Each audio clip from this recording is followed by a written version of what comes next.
Laura here. I'm back to do a top 10 Tuesday for you all. The topic this week is the top 10. I'm going to cheat and say 15 books that I hope to read in the spring. For me, spring is April, May, and June, and the summer for me is July, August, and September. So I know September is sort of fall, but for me, it is summer for me. So I am going to give you guys 15 books that I hope to tackle. I'm going to try to be a little bit better about this for sure. But I definitely am a mood reader. So the categories I chose, I'm going to choose 5 contemporaries, 5 middle grade, and 5 fantasy books that I hope to tackle in the spring because in the summer I mostly read a lot of contemporaries. But the first section is middle grade. So I really do want to catch up on quite a few of Rick Riordan books. But the one that I do have to actually get back to a friend of mine is Tristan Storms Punches a Hole in the Sky. And I've heard that this is a epic fantasy middle grade American god set in a richly imagined world populated with African American folk heroes and West African gods. I've heard this is really, really fun. I heard him, the author Kwame Mabalali, I think I'm saying that name wrong, um, talk about it, and it sounds super cool, and I really like to support the Rick Riordan imprint lines whenever I can, so this is one that I'm definitely excited to read. Another book that I got somewhat recently, was The Order of the Majestic of the Lost Kingdom. This is an Aladdin book. I got this from a friend of mine who I think she went to ALA, and she picked it up right before the world turned on its head. But I have really good luck with Aladdin books. They're the people that um, published the Keeper of the Lost City series. I don't even know what it's about, to be honest. I just know that there's a kingdom and there's 3 friends that work together to kind of save the world. I'm intrigued enough to definitely read it. And again, these are monsters books, but I tend to read middle grade super fast. Another one is the start of a series. It's called The Last Chance Hotel by Nikki Thornton. My friend Sarah has given me like all of these books. At this point, I have like 3 copies of it, three different books in the series. And this is a book about a young boy named Seth. He was a kitchen boy, the remote Last Chance Hotel. And I guess some magic is afoot, and he has to kind of solve the problem. So that sounds interesting. And also Saving Fable by Scott Reinette is about a fairy tale land. And I have really missed my Land of Stories series, so I hope that this book might kind of fill that void. And the last book in my middle grade section is Hollowpox, The Hunt for Morgan Crow. I picked this up from Owl Crate, and I really liked the first book in the series, enjoyed the second, and I really hope that the third one lives up to my expectations. So these are the 5 books that I hope to read in the middle grade category, and now we're going to move on to fantasy. Directly from my TBR. None of these are like new books that are coming out. I always add those to my TBR immediately. But again, my goal for 2021 is to really tackle my backlist. So these are books that I've had on my TBR for years on end, and I just never got around to reading them. I also recently redid my bookshelf, so I found some more books that I forgot that I owned or I couldn't see.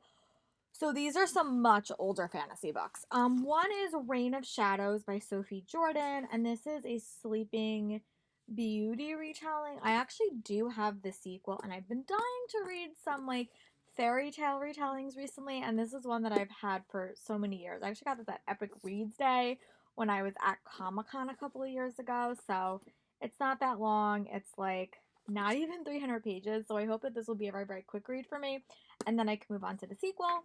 Another one, this is probably the only recent book that came out, and that is House of Dragons by Jessica Clues. I never got into like her first series, but I do like dragons. I do like sort of a group fantasy series, which is what this is, and I like that there's like a bunch of different characters that are kind of forced to work together. I haven't heard a whole lot about this. This is probably the newest book on this TBR, but I hope I enjoy it. Also Loki, who, like Tristan Storm, needs to go back to my friend Sarah. But since I haven't seen her for over a year, I feel like if I read this now and then give it to her when I meet up with her, she'll be really happy. So this is another one, and I actually do have the companion book, Gamora and Nebula, on NetGalley. So if I actually read this and then read that, I feel like I will have made some progress. Also, my friend Amanda, who I work with, is currently reading The 10,000 Doors of January. She really likes it, and I've heard some really good things about it, so I want to read this, and then we're going to have a chat about it. So it's just a little bit of motivation. And again, this is not that big. It's only like 300 pages. So I should be able to read it a little bit quickly. And her other book is about witches. So if I like this, I'll definitely wind up picking up that one. And then another sort of new book. I did get a copy of the sequel. Is A Never Tilting World by Rin Chupeco. I really liked her fairy tale series that came out a couple of years ago. Really like that. And this one has to do with twins. And I don't know if it's a science fiction or a fantasy series, but overall, I'm really excited to dive into this one as well. But yeah, so these are the fantasy books that I hope to tackle this spring from my backlist. Now let's move on to the contemporary / thriller category. On the first one, because they are sort of related. I did when I went to last time I went to Unique a couple, actually probably like about 9 months ago. I did pick up the second Nancy Drew book and the first Hardy Boys book.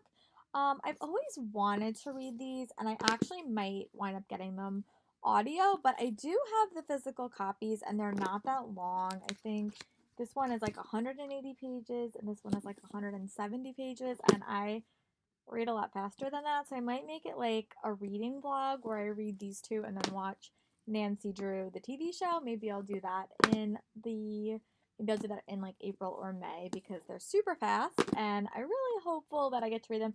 I haven't read a whole lot of mystery thrillers this year, so I hope to kind of change that, and these are just classics. But yeah, I really hope that I like these because I bought them and they were relatively cheap, but I still hope I enjoy them because I never really read Nancy Drew as a kid. I was born in 1987 and we didn't really have YA, and these were not the books I sort of gravitated towards. I was actually reading adult. And then middle grade hit when I was in college. And now, young adult and middle grade hit when I was in college, and now that's all I read because I feel like I was gypped by the time I grew up. I also want to pick up the Rules for Disappearing by Ashley Elston. I have read everything else, except for this book, and this is actually signed by her. I got this quite a bit ago, probably a couple of years ago, but this has to do with the Witness Protection Program, and it's another mystery thriller, and I really hope that I enjoy it. Another one is a much older arc. I picked up it's just The Shortest Distance Between Love and Hate by Sandy Hall. And you know, this is just a classic love to hate romance, which I'm really excited for because I love that in a trope, and I really hope I like it. She also wrote A Promise to Remember, Been Here All Along, and a little something different. So I really hope that I enjoy this one. Another one, a little bit of like a hard-hitting contemporary, is The Survivalist by Courtney Chamel. And this is Sloane, her sister dies by suicide, and she has a scavenger hunt to kind of figure out what led her sister to this decision. And I think that that's really impactful. I really like books that have to do with sort of more hard-hitting topics, and I love that a scavenger hunt.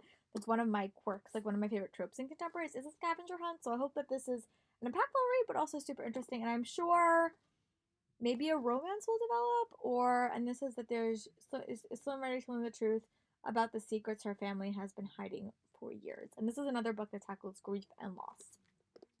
And the last one in this video is Conventionally Yours by Annabeth Albert, and this is a con-themed novel, and boys, do I miss comic book conventions. I miss conventions of any single type.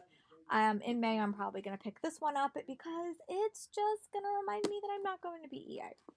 So hopefully this will kind of tide me over, and it is an LGBTQ plus romance, and I'm really excited. Let me know what are some... Let me know two things in the comments. If you have got to the end of this video and you have survived, let me know what are some books you hope to tackle in the spring, and also what are some genres you gravitate towards. I definitely gravitate towards thrillers and middle grade. I don't know why though. That's what I tend to read in the spring. So let me know in the comments what you tend to read in the spring, and I'll talk to you guys later for my next video. Bye.